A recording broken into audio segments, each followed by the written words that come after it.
నమస్తే అండి, నేను అపర్ణ. భారతీయ సంస్కృతికి స్వాగతం. తిరుప్పావ 24వ పాసురం.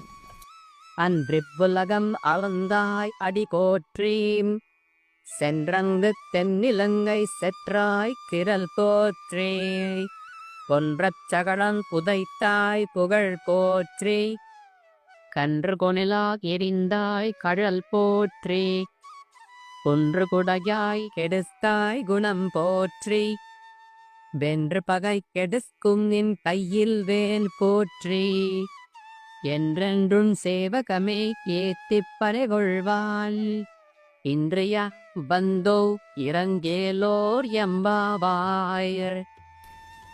శ్రీకృష్ణుడు వచ్చి ఆసీనుడైన తరువాత గోదాదేవి మంగళాశాసనం చేయడం ప్రారంభిస్తుంది.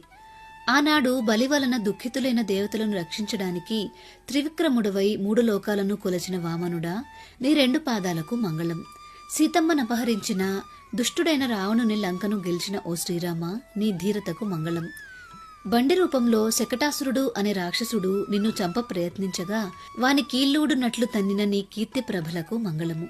దూడ రూపంలో నిన్ను చంపడానికి వచ్చిన వత్సాసురుడు అనే రాక్షసుని, వెలగ చెట్టుగా దారికి పక్కన నిలిచిన కపితాసురుడు అనే రాక్షసుని ఒక్కసారిగా సంహరించిన నీ పాదమునకు మంగళము. దేవేంద్రుడు రాళ్లవర్షాన్ని కురిపించగా గోవర్ధనగిరిని గొడుగుగా ఎత్తి గోకులాన్ని రక్షించిన నీ ఆశ్రిత రక్షణ గుణమునకు మంగళము. శత్రువులను చీల్చి చెండాడే నీ చేతిలోని చక్రమునకు మంగళము. ఇలా నీ వీరగాథలెన్నింటినో నోరారా స్తుతిస్తూ నీ నుండి మా నోముకు కావలసిన పరికరములను పొందడానికి మేము నేడు ఇక్కడికి వచ్చాము. కావున మాయందు దయచేసి వానిని కృపతో ప్రసాదింపుము అని గోపికలంతా స్వామిని వేడుకొన్నారు. మీకు ఈ వీడియో నచ్చిందా? నచ్చినట్లయితే లైక్ చేసి మీ బంధుమిత్రులందరికీ షేర్ చేయండి. మన ఛానల్ని సబ్స్క్రైబ్ చేసుకొని బెల్ ఐకాన్ని యాక్టివేట్ చేసుకోండి. తిరిగి రేపటి రోజు పాసురంలో మళ్ళీ కలుసుకుందాం. నమస్కారం.